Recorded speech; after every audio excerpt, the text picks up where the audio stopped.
ఈరోజు దేవుని వాగ్దానము. ధైర్యము తెచ్చుకొని నీ హృదయమును నిబ్బరముగా నుంచుకొనుము.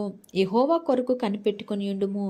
కీర్తనల గ్రంథము 27 అధ్యాయము 14 వచనము. మనము ధైర్యము తెచ్చుకొని మన హృదయాన్ని నిబ్బరముగా ఉంచుకోవాలండి. ఎందుకో తెలుసా? మనము దేవుని మీద ఎప్పుడైతే ఆధారపడతామో అప్పుడు మనం చాలా ధైర్యంగా ఉండాలి. ఎందుకంటే నేను నమ్మిన దేవుడు గొప్ప దేవుడు.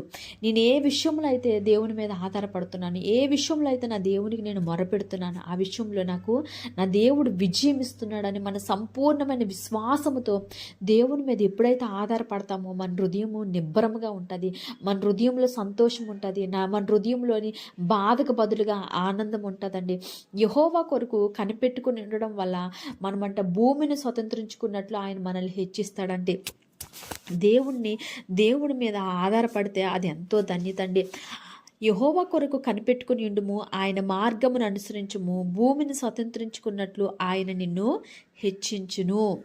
దేవుడు మనల్ని హెచ్చించే దేవుడు అండి. ఆయన మీద మనం ఆధారపడాలి. ఆయన కొరకు మనం కనిపెట్టుకోవాలి.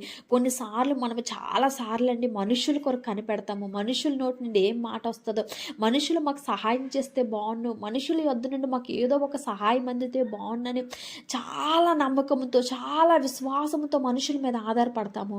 వాళ్ళు మనకి లాస్ట్కి వచ్చేది మనకి బాధ తప్పకని ఏమీ ఉండదండి. ఏ సంతోషము ఉండదు.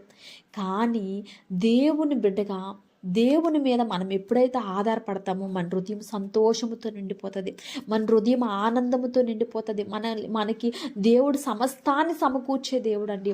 ఆయన కొరకు మనం కనిపెట్టినప్పుడు, మన చింత అంతా ఆయన మీద విడిచిపెట్టినప్పుడు మన హృదయంలో ఏ చింత ఉండకూడదు, మన హృదయంలో ఏ టెన్షన్ ఉండకూడదు, మనలో ఏ భయము ఉండకూడదు.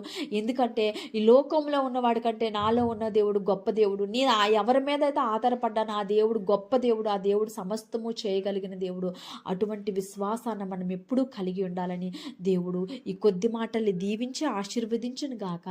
ఆమేన్, ఆమేన్, ఆమేన్.